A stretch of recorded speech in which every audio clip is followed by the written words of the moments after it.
पालमपुर गांव में रहने वाली करुणा की शादी को लगभग 8 साल ही हुए थे जब उसका पति उसे और उसके दोनों बच्चों को छोड़कर इस दुनिया से चला गया। घर की जिम्मेदारी अब करुणा पर आ गई। उसकी एक 8 साल की बेटी राधा और 6 साल का बेटा सुधीर था। बिन बाप के बच्चों को उससे बड़े लाड प्यार से पाला था। वो बड़ी दयालु थी। उससे जितना बन पाता उससे वो गरीबों को कुछ न कुछ दान पुण्य करती रहती थी। वो लोगों के घरों में काम करके अपने दोनों बच्चों का पालन पोषण करती है। जब भी छुट्टी वाला दिन होता है तो करुणा अपने हाथों से मोमोज बनाकर अपने दोनों बच्चों को खिलाती। एक रोज, वाह माँ, ये मोमोज तो बड़े ही अच्छे हैं। सचमुच माँ, तुम्हारे हाथों में तो जादू है जादू। मजा आ गया। माँ थोड़े और दो ना। हाँ हाँ, ये लो। मोमोज की खुशबू सूंघकर अब आस पड़ोस के और भी बच्चे वहाँ आ जाते हैं। काकी हमें भी दो ना मोमोज। हाँ काकी, हमें भी खाने हैं। अच्छा तो तुम दोनों यहाँ बैठ जाओ, मैं अभी तुम दोनों को मोमोज देती हूँ। करुणा ने उन दोनों बच्चों को भी मोमोज दिए। वो बच्चे भी स्वादिष्ट मोमोज खाकर बहुत खुश हुए। फिर राधा बोली, माँ आप तो अपनी मोमोज की दुकान ही खोल लो, देखना खूब बिक्री होगी और थोड़ी दाम कम रखना तो देखना खूब सारे लोग आएंगे खाने। बच्चों की वही बात करुणा को जच गई और उसने हवेली का काम छोड़कर एक ठेला खरीद लिया और उसमें मोमोज बनाकर बेचने लगी।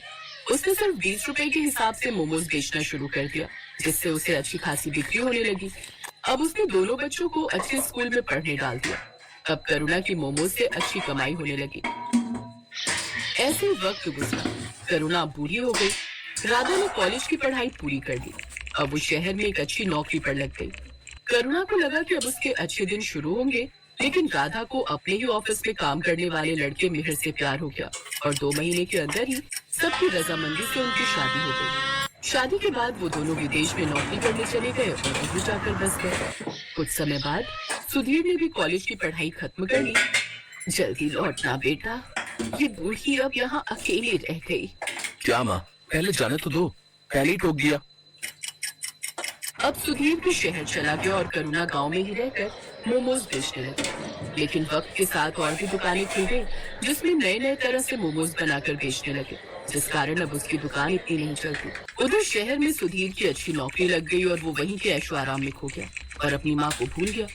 कुछ समय बाद उसने वहीं एक लड़की से शादी भी कर दी और उसके साथ वो वहीं बस गया। करुणा के दोनों बच्चे उससे दूर अपनी अलग दुनिया बसा कर बस गए। बूढ़ी करुणा का काम अब ठीक से नहीं चल रहा था। एक रोज करुणा बहुत धार्मिक स्वभाव की थी।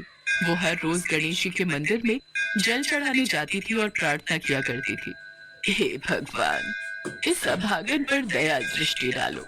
जीवन बहुत कठिन हो गया है। लोगों से उधार लेकर मैंने अपने बेटे को पढ़ाया और अब वो मुझसे मिलने भी नहीं आता। मेरे पति के गुजर जाने के बाद उनकी दुकान चलाना मुश्किल हो गया है। कोई काम करने वाला नहीं है और अब इस बूढ़ी से इतना काम भी नहीं हो पाता। हे प्रभु दया करो। ये बोलकर करुणा वहाँ से चली जाती है। करुणा निराश मन के साथ दुकान पर बैठी होती है। तभी करुणा के पास 2 जुड़वा बच्चे आते हैं। दोनों की उम्र 16 साल थी।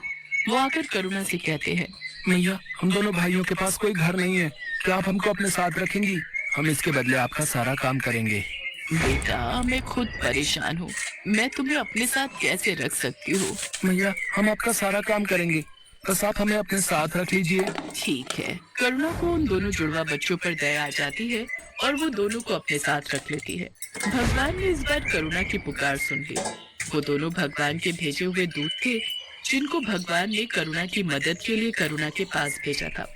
करुणा मोमोज का सामान बना रही होती है। माँ जी, ये काम आप हमें दे दीजिए, मोमोज हम बना लेंगे, आप जाकर आराम कीजिए। करुणा रसोई घर से बाहर आ जाती है। वो दोनों बच्चे उसके बाद गेट लगा देते हैं। थोड़ी देर बाद गेट खुलता है। करुणा देखती है कि सारे मोमोज बहुत अच्छे से तैयार हो गए हैं।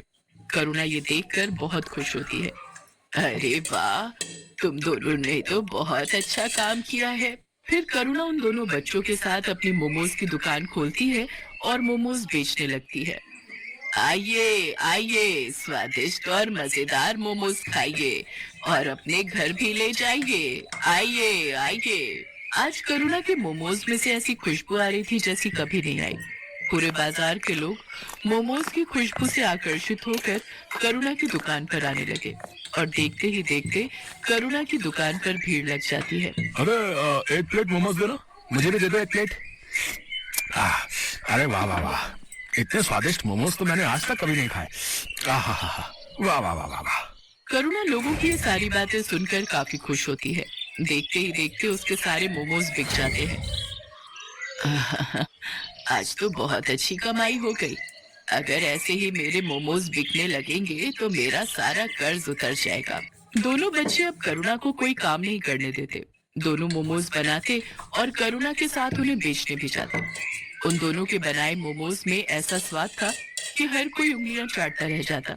एक रात की बात है, वो दोनों बच्चे रसोई घर का दरवाजा बंद करके मोमोज बना रहे थे। कमाल है, हर रोज ये दोनों रसोई घर बंद करके मोमोज क्यों बनाते हैं? आज देखती हूँ ये ऐसा करते क्या है। करुणा चुपके से जाकर खिड़की में से झांकती है। वो देखती है कि उन दोनों जुड़वा बच्चों के हाथ में से चमत्कारी शक्तियां निकलती हैं, जिससे मोमोज अपने आप बनते हैं। ये जादू देखकर करुणा दंग रह जाती है। वो तुरंत उन दोनों के पास जाती है। दरवाजा खोलो। जी माँ जी। तुम लोग कौन हो? क्या? मैंने सब देख लिया खिड़की में से, जल्दी बताओ। डरिए मत, हम आपको कोई नुकसान पहुंचाने नहीं आए हैं, बल्कि हम तो आपकी मदद करने आए हैं। हम भगवान के दूत हैं, हमें गणपति जी ने आपकी मदद के लिए भेजा है। क्या सच में गणपति भगवान ने आपको मेरी मदद के लिए भेजा है? हाँ माँ जी, आपकी परेशानी भगवान ने सुन ली और हमें आपकी मदद के लिए ही भेजा है। करुणा ये सब सुनकर बहुत खुश होती है। अब इसके बाद दोनों फरिश्तों के जादू से करुणा के दिन अच्छे होने लगे। दोनों दूध रोज अपने जादू से मोमोज बनाते और करुणा उसे बेच आती। देखते ही देखते करुणा की दुकान चल पड़ी। लोग उसके मोमोज दूर दूर से खाने आते थे। ऐसा करते करते करुणा ने एक बड़ी मोमोज की दुकान खोल ली और धीरे धीरे उसने अपने सारे कर्ज भी चुका दिए। अब करुणा के पास धन की कोई कमी नहीं थी। ये बात करुणा के बेटे सुधीर तक भी पहुंच जाती है। इधर सुधीर की नौकरी भी जा चुकी थी, इसलिए एक दिन करुणा का बेटा सुधीर अपनी बीवी के साथ वापस आ जाता है। माँ प्रणाम, देखो मैं आ गया। अरे सुधीर बेटा, तू आ गया। तुझे देखने के लिए तो ये आंखें तरस गई थी। हाँ माँ, मुझे आपकी बहुत याद आ रही थी। मुझे आप माफ कर दो, मैं पागल हो गया था जो आपसे मिलने नहीं आ रहा था। मेरी मति मारी गई थी, लेकिन अब मैं आ गया हूँ। अब आपको कोई परेशानी नहीं होगी। माँ ये देख, ये तेरी बहू है मीरा। नमस्ते मम्मी जी, हमें माफ कर दीजिए। बेटा, मैंने तुमको माफ तो तभी कर दिया जब तुम मेरी आंखों के आगे आए। आज भगवान ने मुझे सारी खुशियाँ दे दी। अब मुझे कुछ नहीं चाहिए। चलो अब तुम घर में। क्या हुआ? तिजोरी की चाबी मिली? हाँ ये रही। अब फटाफट इस बुढ़िया के सारे पैसे निकालो और चलो निकलते हैं यहाँ से। हाँ चलो। मीरा और सुधीर चुपके से जाकर तिजोरी खोलते हैं और वो तिजोरी में से सारा पैसा निकालकर अपने बैग में भर लेते हैं और वहाँ से भाग जाते हैं। भागते भागते वो गांव से बाहर निकल जाते हैं। तब वो थक कर एक जगह आराम करने के लिए बैठते हैं। इतना सारा पैसा मैंने पहली बार देखा है। अब जरा बैग खोलकर दिखाओ तो, इसे जी भर कर देख तो लूं मैं। सुधीर जैसे ही पैसों का बैग खोलता है वो देखता है कि उसमें बस राख है। दोनों फरिश्तों के जादू से वो सारे पैसे राख में बदल गए थे। वो दोनों ये देखकर दंग रह जाते हैं। वो दोनों राख को टटोल टटोल कर देखते हैं, पर पैसों का नामो निशान नहीं होता। अरे अब पैसे कहाँ गए? यहीं तो रखे थे। हाँ, पैसे कहाँ गए समझ नहीं आ रहा है। तभी वहाँ पर दोनों जुड़वा बच्चे आ जाते हैं और वो दोनों सुधीर और मीरा पर जोर जोर से हंसने लगते हैं। अरे मूर्खो, कुछ नहीं मिलेगा उसमें। तुम्हारे मन में जब कालिक भरी है तो उसमें भी कालिक ही होगी ना। कैसी संतान है तू, अपनी माँ को लूटना चाहता है। तेरी माँ ने तेरे लिए इतना सब किया, ये जो मिला है ना तेरे को, ये तेरे कर्मों का फल है। और बिना माँ के तेरा जीवन भी इस राख के जैसा है, किसी भी कीमत का नहीं। अभी भी समय है, सुधर जा और जाकर अपनी माँ से माफी मांग ले। आप दोनों ने हमारी आंखें खोल दी, हम लोभ में अंधे हो गए थे। हम अब से ऐसी गलती नहीं करेंगे, हमें माफ कर दो। फिर मीरा और सुधीर अपनी माँ के पास वापस चले जाते हैं और उसे सब सच बताकर माफी मांग लेते हैं। करुणा भी उनको माफ कर देती है। मैं तुम्हारा शुक्रिया कैसे करूं समझ नहीं आ रहा है। तुमने मेरी इतनी मदद की, इसके लिए धन्यवाद। अब मुझे सब कुछ मिल गया है, मेरा बेटा, मेरी बहू, सब। इसकी कोई जरूरत नहीं है माता, हमने कुछ नहीं किया, ये सब कुछ भगवान ने कराया है। अब आपका जीवन अच्छा हो गया है, तो अब हमारा भी यहाँ से जाने का समय आ गया है। अब आप हमें जाने की अनुमति दें। ये बोलकर दोनों वहां से चले जाते हैं। अब करुणा का जीवन बहुत खुशहाल हो गया था। अब उसको किसी चीज की कमी नहीं थी। उसकी मोमोज की दुकान भी अच्छी चल रही थी। अब वो अपने बेटे और बहू के साथ अपना बाकी का जीवन खुशी खुशी बिताने लगती है।